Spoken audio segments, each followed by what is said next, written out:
নমস্কার বন্ধুরা, মৌয়ের সাথে রান্নাবান্নাতে সবাইকে স্বাগত। আজকে বানাবো 10 মিনিটে তৈরি হয়ে যাবে এমন একটি ঝটপট নাস্তার রেসিপি। যে সকল দর্শক বন্ধুরা এখনও আমার চ্যানেলটিকে সাবস্ক্রাইব করেননি, অবশ্যই চ্যানেলটিকে সাবস্ক্রাইব করে নেবেন আর পাশে থাকা বেল আইকনটি অন করে নেবেন, যাতে আমার সমস্ত লেটেস্ট রেসিপির আপডেট সবার আগে আপনাদের কাছে পৌঁছে যায়। এখানে 100 থেকে 150 গ্রাম ঘুগনি মটর নিয়েছি। হাই ফ্লেমে 10 থেকে 12টা সিটি দিয়ে সিদ্ধ করে নিয়েছি।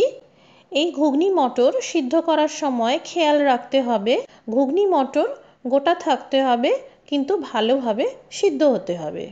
দুটো বড় সাইজের কুচানো পেঁয়াজ নিয়েছি, 3টে মিডিয়াম সাইজের আলু নিয়েছি, একটা মিডিয়াম সাইজের কুচানো টমেটো নিয়েছি, 1 ইঞ্চি সাইজের আদা, দুটো কাঁচা লঙ্কা, 5 থেকে 6টা রসুনের কোয়া।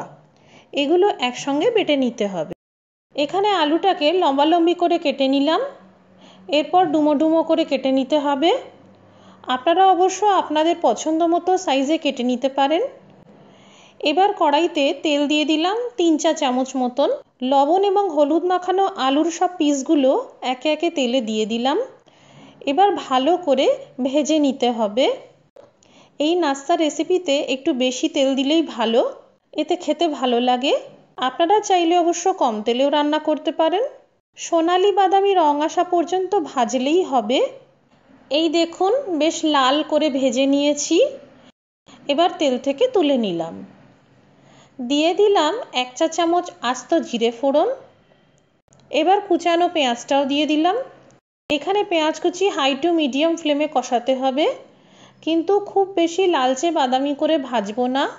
ঠিক এই রকম একটা ভাজা ভাজা করে নেব। পেঁয়াজগুলো সফট হয়ে গেছে। এবার এই ভেজে রাখা আলুর পিসগুলো দিয়ে দিলাম। পেঁয়াজের সাথেই বেশ আরও মিনিট 2 মতন ভাজবো। ফ্লেম এই সময় অবশ্যই লো টু মিডিয়ামে থাকবে, না হলে ভাজার সময় আলু এবং পেঁয়াজ কুচি পুড়ে যেতে পারে। বেশ মিনিট 2 কষানোর পর টমেটো, আদা, রসুন, লঙ্কার যে পেস্ট তৈরি করে রেখেছিলাম সেটা দিয়ে দিলাম। এবার ভালো করে কষিয়ে নিতে হবে।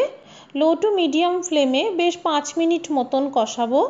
যে সকল বন্ধুরা আমার অন্যান্য রেসিপিগুলো মিস করেছেন, তা আমি ডেসক্রিপশন বক্সেও রেসিপির লিঙ্ক দিয়ে দেব, সেখান থেকেও আপনারা দেখে নিতে পারেন। এবার হাফ টিস্পুন হলুদ গুঁড়ো দিয়ে দিলাম হাফ টিস্পুন কাশ্মীরি লঙ্কার গুঁড়ো, এতে একটা সুন্দর রং আসবে। আর দিয়ে দিলাম 2 টিস্পুন ধনের গুঁড়ো। এই রেসিপিতে ধনের গুঁড়ো একটু বেশি ব্যবহার হয়। আর দিয়ে দিলাম 1/4 কাপ জল, যাতে এই গুঁড়ো মশলা কষানোর সময় পুড়ে না যায়। এবার ভালো করে বেশ 3 মিনিট মতন কষিয়ে নিতে হবে। বেশ 3 মিনিট পর মশলা কষানোর একটা সুন্দর গন্ধ বের হতে শুরু করেছে। এবার দিয়ে দিলাম 1 টিস্পুন বেসন। এই বেসনকেও 2 মিনিট মতন কষাতে হবে, যাতে বেসনের একটা কাঁচা গন্ধ চলে যায়। এবার সিদ্ধ করে রাখা ঘুগনি মটর দিয়ে দিলাম। এখানে আমি ঘুগনি মটরের জল ফেলে দিইনি, সিদ্ধ করা জল সমেত ঘুগনি মটর দিয়েছি। এতে ডালের যে পুষ্টিটা জলের মধ্যে রয়েছে সেটা ওয়েস্ট হবে না। এবার 1 কাপ মতন লিউকম ওয়াটার দিয়ে দিলাম। ভালো করে সব কিছু মিশিয়ে দিলাম। আর দিয়ে দিলাম স্বাদ মতো লবণ। এই লবণটাও ভালো করে মিশিয়ে দিলাম। ফুটতে শুরু করেছে। এবার 5 মিনিটের জন্য লো টু মিডিয়াম ফ্লেমে ঢেকে হতে দেব। 5 মিনিট হয়ে গেছে, এবার চেক করে নেওয়া যাক। ঘুগনি মটর একদম রেডি। এবার জাস্ট 2 মিনিট আরও ফুটিয়ে ঝোলটা ঘন করে নেব। আপনারা চাইলে এইরকম পাতলা ঝোল রাখতে পারেন। আমি যেহেতু রুটি পরোটার সাথে এটা সার্ভ করব, তাই একটু ঘন করে নিলাম। দিয়ে দিলাম সামান্য মটরশুঁটি। এইখানে আমি ফ্রোজেন মটরশুঁটি ব্যবহার করেছি। আপনাদের কাছে ফ্রেশ মটরশুঁটি অ্যাভেলেবেল থাকলে নিঃসন্দেহে ব্যবহার করতে পারেন।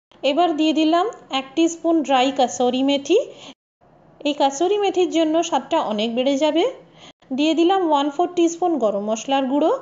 ভালো করে এগুলো মিক্সড করে নিলাম। তৈরি হয়ে গেল কুইক ব্রেকফাস্ট।